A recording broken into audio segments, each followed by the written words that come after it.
Welcome back, guys, to another deep dive into some anime. I'm your host, Gio, and today we are going to dive into Spy Family. A little different from the last one because I'm going to do a multi-parter with this one due to how long season 1 is. Okay. The last one was only 12 episodes, so I felt like I could binge all of it. This one's 25. That's going to be way too long of a video, and I feel like it allows me to go a little bit deeper every episode without it getting overwhelming. So far, I'm enjoying this show. It's cute, it's funny, and there's a lot less stepsisters in it. If you don't know what I'm talking about, go watch this one and catch up. I honestly decided to go with this show mainly because of Brown Bakugo over here and his little meme. Geo Zoom, don't keep me. There's no way you can beat me now. Anya can do that too. There's no way you can turn huh? Waku waku. So shout outs to you, man. I love your videos. Now for a little background through Wikipedia, because you know Wikipedia is definitely like the best source for information. Spy Family, not to be confused with My Spy What's My Spy Family? When Master Spy Dirk Bannon fell in love with his Russian arch-rival Natalia Nokamov, things could only get complicated. Now they've been decommissioned and are supposed to be living a normal life with their 3 children. I don't think anyone's confusing the two shows. Anyway, Spy Family is a Japanese manga series written and illustrated by Tatsuya Endo. The story follows a spy who has to build a family to execute a mission, not realizing that his adopted daughter is a telepath, and the woman he agrees to marry is a skilled assassin. The series has been serialized by Shueisha's Shonen Jump app and website since March 2019, with the chapters collected in 12, I'm not saying that word, sorry guys. Some words I feel like I can nail, that one, nope. What is this word? Oh, okay, it just is an independent book, okay. With the chapters collected in 12, whatever that word is, but I at least know now through Wikipedia that apparently it just stands for an independent standalone book in Japanese. And apparently by December 2023, Spy Family had over 34 million copies in circulation, making it one of the best-selling manga series of all time. Not bad. That's pretty good. Now that we've done a little bit of that wiki, let's get into episode 1. Anya kore suki. So the intro starts off with a politician being murdered in a car accident due to the brakes being cut, which one could say is starting off with a bang. And this is where we get introduced to our main character, codename Twilight. And if I have anything to say about the show so far, it's the fact that I hate that codename. It's like, I got used to it over time, but Twilight, the movie, ruined anything else named Twilight after that. So blame the wolf and the vampire sucky. But similar to those teenage heartthrobs, he is quite the handsome guy. Along with being a master of disguise, the ability to perfectly imitate people with well-crafted face masks and the ability to replicate their voice to a T. And of course, with him being the best of the best, he finishes his missions with no issues and makes sure to cut off any loose ends. Karen, let's break up. I'm afraid you're just not that intelligent. Bye. Which is where I officially, I think, fell in love with the show. And after that godly breakup, this man gets his next mission, hops on a train, and immediately begins deciphering what his next mission will be. Operation Strix. Wait, Strix, right? Strix. Which is to get married and have a kid, and to do that in a week. I'm supposed to have a kid in 7 days? Which, good luck. I don't know any baby mamas that can push out any babies that fast, quite honestly. Which, I'm kidding. That's not his actual mission. His mission is to go spy on this guy, and the only way to do that is to go get into the school that his son goes to, because that's the only thing he's really attending. Because he is very, very paranoid. But anyway, to get around his little conundrum, the now psychiatrist Lloyd Forja begins part 1 of his mission. Adopt a child. No. And after a bit of research, he finds an orphanage run by Mario's drunk uncle, which is when he knows he hit the jackpot. Because drunk Mario in a rundown orphanage only means little to no paper trail. Because a serial killer's mentality is the best kind of mentality to have when you're adopting a child. And there is a different type of person's mentality that does something like that, but we ain't gonna talk about that kind of person today. This is where we meet our next main character, and the whole reason I started the show Anya here is the smartest one we got. She don't talk much, but she's a good kid. Anya. How does anyone wig? How do you wig? And quite honestly, I did start in dub because I was kind of doing some chores. The dub actually isn't that bad. I enjoyed them. But they're missing something a little important. That little waka waka that got me interested in the first place. But this is where we learned that Anya is a telepath and that to get herself adopted by this cool secret spy, Waka Waka, she reads his mind to cheat and show him how intelligent she is. And Twilight is ecstatic, learning that he has found the perfect little genius for his mission and takes her home. Okay, maybe not genius, but once they get home, Anya immediately runs over to put on her favorite show, Spy Wars, on the oldest TV I've seen in a while, which I don't know when this show was based. That wasn't on the Wikipedia. Do you guys know what, like, year this is supposed to be in? Because I may have missed that part. Comment that down below. And while watching said show, Anya's new papa mentioned that he was going out to run some errands, and Anya gets a little bit of FOMO and latches on with her death grip, which leads them to their first, as one would say, outing. This is also where we learn that Anya loves peanuts, which, quite honestly, I think that's a weird snack for kids to like. Maybe I'm wrong here, but I feel like kids love candy and sweet things. Peanuts is an interesting one. And also where she has a few more smart moments. After a stressful day, Papa Lloyd decides he needs to go read up on kid care, scans through a few books with his photogenic memory, and well, he tried something new. I ended up putting a barricade in front of the door and trapping her inside. And that little scene is just in case you guys thought that I was done with all the child. Anya, now bored and barricaded, decides she's going to find some spy toys which her new dad has, and somehow managed to send out a message in Morse code that was intercepted by the bad guys. How is she sending Morse code? Is there another thing I'm not understanding correctly? Like, is she actually like super smart, or is there something else? Does this machine work differently than I thought? Papa Lloyd comes home to find out that the house is broken into and walks into a bit of a situation. And this is where we learn that Anya was kidnapped by the bad guys. But you see, the bad guys didn't want to exclude Papa Lloyd, so they kidnapped him too. Oh, also, Anya just witnesses her first murder in the series, and just as fast as this guy's head gets blown off screen is how fast they blew past that traumatic event and never bring it up again. Henchmen finally show up with the kidnapped Twilight after what seemed to be a rough battle, and right when this asshole thinks he's won, a new hero comes to save the day. Papa Twilight Lloyd Forger with a new mask. Did you really think there was gonna be a new hero? He's the best of the best. Who's gonna be saving him? Come on, keep up. Because Twilight's superpower is making face masks faster than a mom running through Target to get her child the new Stanley mug. Surely you can do better. Twilight's pumping out face masks faster than a virgin on his first few strokes. No! He makes face masks faster than people who trust me so we can escape from the city. And once he gets her out, he decides it's too dangerous to have her around and tries to make her play a game that in reality is just him sending her to the police station with a note that will help her get into a new orphanage. But due to her mind-reading abilities, she figures out pretty quickly that Papa's a liar. Twilight goes back into the hideout and somehow set up enough traps to pull a Batman. Dude's quick with this shit. He's pushing out face masks really quick. He's setting up traps really quick.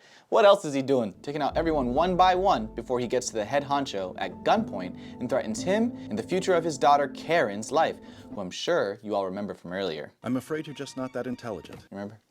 Godly breakup. Once Lloyd gets out, Anya was there waiting for him. And of course, trying to keep his identity a secret still, he lies again. And Anya starts pulling on our heartstrings like the adorable little one she is. Finally, the episode ends with her taking that test that's supposed to get her into the school, and, well, she passed! And, oh shit. And with part 1 of their mission finally complete, that leads us to the next part. But there is no mama. Episode 2.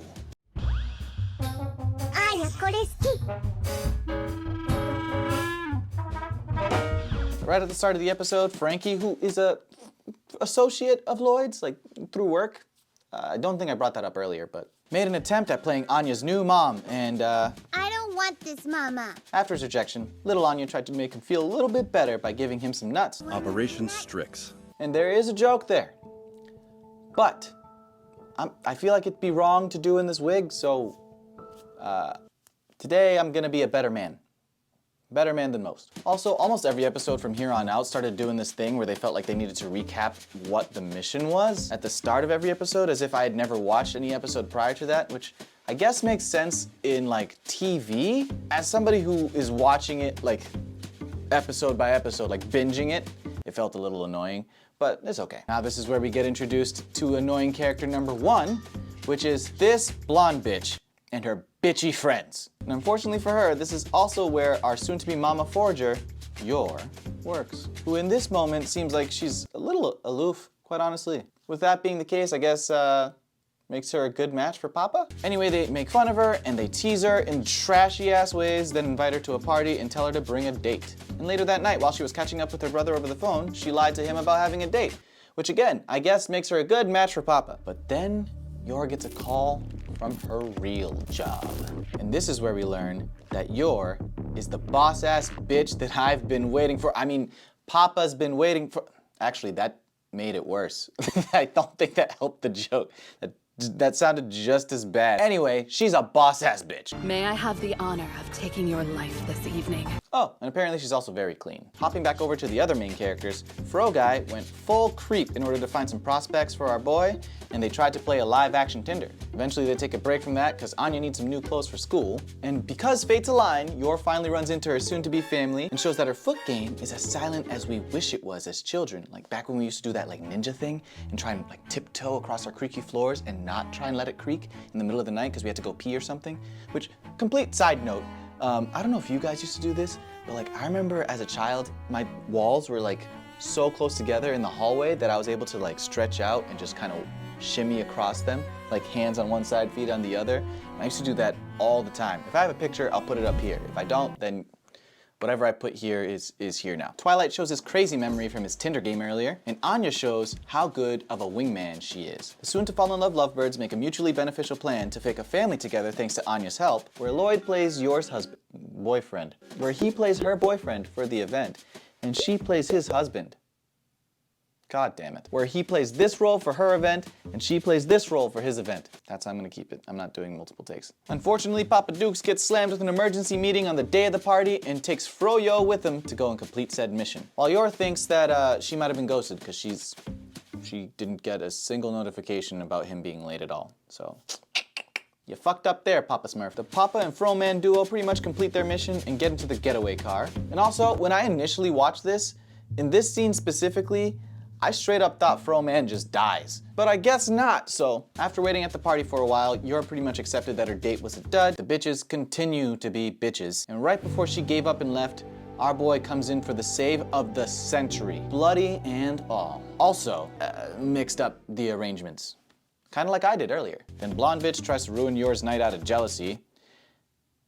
And fails. Then tries to ruin Yor's relationship, but also fails. Because Lloyd came ready with the Riz to save the day. On the way back though, that Riz must have gone away because he's back with the bad excuses. I guess, good enough. After fighting together for a bit to help his patients, Yor drops this bombshell. Will you marry me? And right in the middle of this romantic, bullet-ridden alleyway, our boy Lloyd makes it official with a ring. Well, ring of sorts. Anyway, episode 3.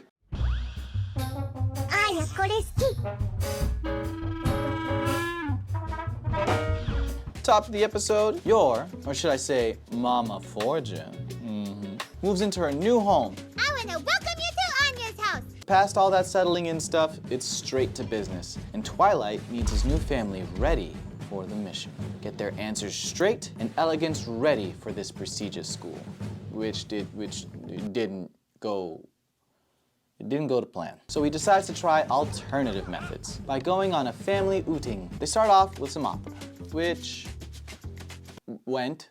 Then they move on to the art exhibit, which also went. Has to offer. Look! She has boobies! I can see them! The next stop was a familiar place, the tailor shop where they met, and they finally go to get their first family photo. Midway, they make a stop at a fine restaurant where so much elegance was shown in this moment, as you can probably see by Lloyd's face. Seeing the stress on his face, Yor decides it's time for the family to take a breather, finding a scenic view of the city so that Lloyd could calm down, which seemed to work, up until... I've been robbed. Somebody stop him. Prompting Mama Yor to go on the chase, which then prompted Papa Lloyd to do the same. Anya attempts to help by reading the minds of everyone to find that thief, kind of. But it worked out in the end, and she found him. Thinking quickly, so she didn't out her psychic abilities, she gave her papa a little bit of a hint. I want to eat some cake. What? Same girl, only I want a different kind of cake. You know what I'm saying? No! Maybe I really, no, I can't do that joke with that wig on. Sorry, children. I was a better man for a few minutes. Anyway, Twilight spots him due to his crip walking and uses his skills in psychiatry that he taught Yor on the last episode. Concussive recovery. The old lady vigorously thanks them for getting her purse back, and the fake couple have another cute moment before they realize that children can quite easily ruin the moment. Papa and Mama are flirting. No, we are not. Episode 4. One second. Okay, so here's the thing. What's up, guys? It's been a while since I've done one of these like little Emperor's New Groove like bits. Did you guys miss them as much as I did? No? Well. So you see this thing right here? Yeah, so this wonderful masterpiece that I've been painting is not done. So what we're gonna do instead is we're gonna separate it into sections, okay? So that way you guys get more content a lot more consistently. And I have a little bit more time to edit, okay? So I feel like that's a little bit of a good little half and half balance, you know what I'm saying? But if you guys do enjoy these, don't forget to like and subscribe, so that way you get notified for every time I put out one of these fucking videos, okay? All right, so glad we had this stuck. All right, so I'm gonna continue to go be a little bit more proactive and less procrastinating, yeah? Because I gotta actually finish this video that I'm adding this to, which I'm also doing a little bit last second. Yeah, fucking don't procrastinate, kids. Oh, shit. Did I mention not to procrastinate? Yeah, don't do that. Why are you still here? Fucking go. Alright. Go. This, I think, is one of those decisions that I'm regretting. Where Lloyd plays Yor's boyfriend. Where Lloyd plays Yor's boyfriend, and Yor plays Lloyd's husband for school. Where Lloyd plays Yor's husband. Yeah, well, no. Where Lloyd. Thank you, Heater. Where Lloyd plays Yor's boyfriend. Where she plays his. No. Where he plays Yor's. No, I'm not gonna do that. Where he plays her boyfriend for the event, and she plays his.